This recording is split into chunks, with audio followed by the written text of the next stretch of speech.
வேறு லெவலில் எக்ஸ்ட்ரானரியான எபிசோட் வந்திருக்குன்னே சொல்லலாம். மிஸ் பண்ணாமல் ஃபுல்லோடையும் கேளுங்க. சுத்தமாக வீஸே வந்து போக மாட்டேங்குது. பார்க்குற எல்லாம் லைக் பண்ணிட்டு பார்த்தீங்கன்னா எனக்கு கொஞ்சம் பேசுறது முடிட்டாக இருக்கும். ப்ளீஸ் சப்போர்ட் பண்ணுங்கள் ஃப்ரெண்ட்ஸ்.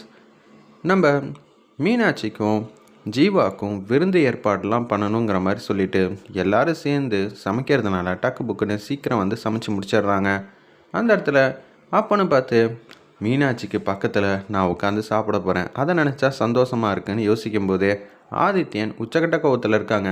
இன்றைக்கி நான் அவனை சும்மா விட மாட்டேன், அவன் என்ன நினச்சிக்கிட்டு இருக்கான் அப்படின்னு சொல்லிட்டு ஜீவா வீட்டுக்கு ஆதித்யன் வந்து வந்துக்கிட்டு இருக்காங்க. நேரடியாக போனால் நம்மளை அடித்து துரத்திடுவாங்க, எங்கேயாவது போய் ஒளிஞ்சுப்போன்னு சொல்லிட்டு ஜன்னல் வழியாக வந்து எட்டி பார்த்துக்கிட்டு இருக்காங்க. ஓ, 2 பேருக்கும் வந்து வாழை இலையில் விருந்து ஏற்பாடெலாம் வந்து நடக்குதா?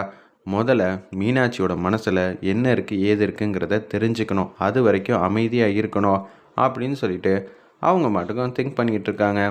அப்பன்னு பார்த்து 2 பேரும் பக்கத்தில் வந்து உட்காடுறாங்க.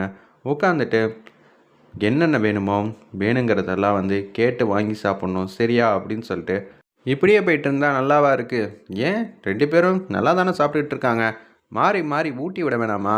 மீனாட்சிக்கு ஸ்வீட் எடுத்து ஊட்டி விட வேண்டியதானே அப்படின்னு சொல்லும்போது அடுத்த நொடியே நம்ம மீனாட்சி ஜீவாவுக்கு ஸ்வீட் எடுத்து டக்குன்னு ஊட்டி விடுறாங்க. நம்ம ஜீவாவும் ஸ்வீட் எடுத்து ஊட்டி விட்றாங்க. இதை நான் மீனாட்சிக்கிட்டேருந்து எதிரே பார்க்கலையே அப்படின்னு சுற்றி இருக்கிறவங்க எல்லாரும் வந்து யோசிச்சுட்ருக்காங்க. அப்பத்தா போச்சு, நம்ம எல்லாரும் பேசுகிறதுக்குள்ளேயே நம்ம மீனாட்சி ஜீவாவுக்கு ஸ்வீட்டு ஊட்டி விட்றா.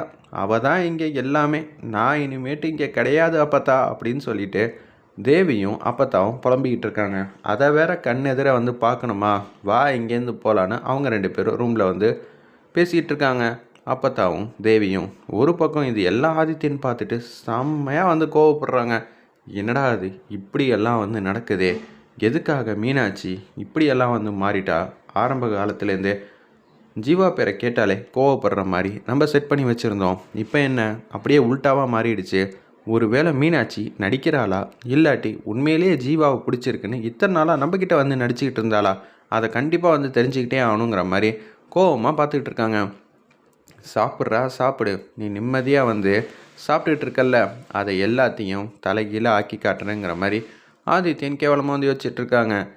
இன்றைக்கி வயிறார திருப்தியாக வந்து சாப்பிட்டாச்சு, என்னடா காரணம்னு மனோ கேட்குறாங்க. என் பொண்டாட்டிக்கு பக்கத்தில் உட்காந்து சாப்பிட்டது தான் காரணங்கிற மாதிரி சொல்லிகிட்டு இருக்கிறப்ப அவங்க 2 பேரும் ரூமில் உட்காந்து ரெஸ்ட் எடுங்கங்கிற மாதிரி சொன்னோன்னே அப்படியே வந்து ரூமுக்கு வந்து போகிறாங்க. எப்படி இருந்தாலும் மீனாட்சி என் மனசை வந்து புரிஞ்சுக்கிட்டா, அது வரைக்கும் சந்தோஷம்தான். நம்ம சுமதி அம்மா வந்து பேசுகிறாங்க, எப்படியோ வந்து தலைகீழாக மாறிடுச்சுன்னு நீ எதை பற்றியும் யோசிக்கக்கூடாது சரியா, உன் வாழ்க்கையை நீ வாழப்பாரு அப்படின்னு சொல்கிறாங்க. சரிம்மா, எங்கள் 2 பேரையும் ஆசீர்வாதம் பண்ணுங்கன்னு சொன்னோன்னே 2 பேரும் நிம்மதியாக இருக்கணும். ஜீவா, நீ பேரும் புகழும் வந்து வாங்கணும், பொறுப்பாக வந்து மாறணும் சரியா, கண்டிப்பாங்கிற மாதிரி உங்கள் பொண்ணை நல்லபடியாக வந்து நான் பார்த்தேன், நீங்கள் எதுக்கும் கவலைப்படாதீங்க அப்படின்னு சொன்னேன். என்கிட்ட அவ்வளோ அன்பு பாசமாக இருந்த சுமதி அம்மா இப்போ உண்மையான மாப்பிள்ளைக்கிட்ட இப்படியெல்லாம் வந்து பண்ணுறீங்களா அப்படின்னு சொல்லி கோத்தின் உச்சத்தில் வந்து பேசிட்டு அந்த நேரம்னு பார்த்து ஜீவாக்கும் நம்ம மீனாட்சிக்கும் ரெடி பண்ண ரூமில் ஏதோ ஒரு பீரோ இருக்குது, அதுக்கு பின்னாடி நின்று ஒளிஞ்சிக்கிட்டு இருக்காங்க ஆதித்யன். அந்த ரூம்குள்ளே அப்பன்னு பார்த்து மீனாட்சி மாட்டுக்கும் பெட்டில் வந்து உட்காந்துட்டு இருக்காங்க. டேய், நீ மீனாட்சி கையை தொட்டனாலே நான் உன்னை இங்கேருந்து பத்திரமா அமுச்சிடுவேன்டா அப்படின்னு அந்த இடத்துல ஆதித்யன் வந்து யோசிச்சுட்ருக்கிறப்ப ஜீவா கேஷுவலாக சிரிச்ச முகமாக வந்து சென்டெல்லாம் அடிச்சுட்டு அப்படியே மீனாட்சி பக்கத்தில் கையை பிடிக்கலான்னு வராங்க. ஏய், உனக்கு வெக்கமாக இல்லை? என் பக்கத்தில் வந்து உட்காந்துட்ருக்க, உனக்கு என்னடா தகுதி இருக்குது அப்படின்னு அதுவும் சிரிச்சுக்கிட்டே இருக்கியே. இல்லை மீனாட்சி, நீ தான் வெளியில் எதுவுமே நான் பார்த்து கோவப்படவே இல்லையே, அப்படி இருக்கிற சூழ்நிலையில் நீ எதுக்கு இப்போ உட்காந்து கோவப்படுற? நான் கோவப்படுறது என்ன ஏதுன்னு உனக்கு புரியலை?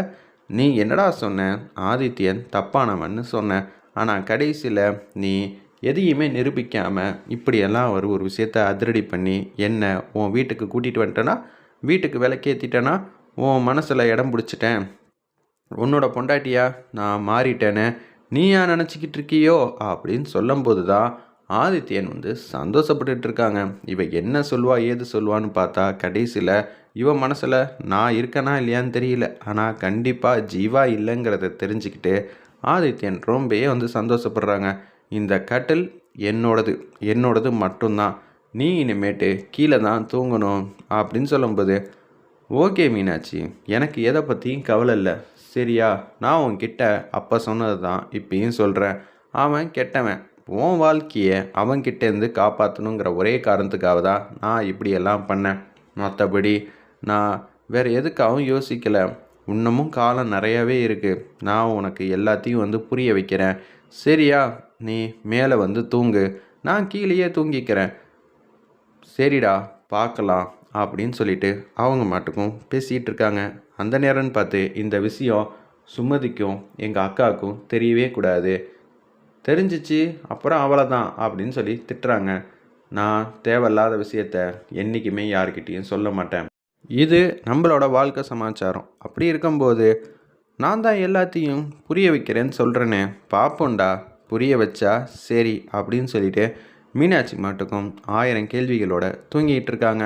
இவன் உண்மையிலேயே உண்மையை தான் சொன்னானா இல்லை பொய் சொன்னானா ஒன்றும் புரியலையே. ஒரு வேளை இவன் இப்போ எட்டி பார்க்க போகிறானோ அப்படின்னு சொல்லிட்டு மீனாட்சி மாட்டுக்கும் எட்டி பார்க்குறாங்க. ஜீவனால் நிம்மதியாக அசந்து தூங்கிட்டாங்க.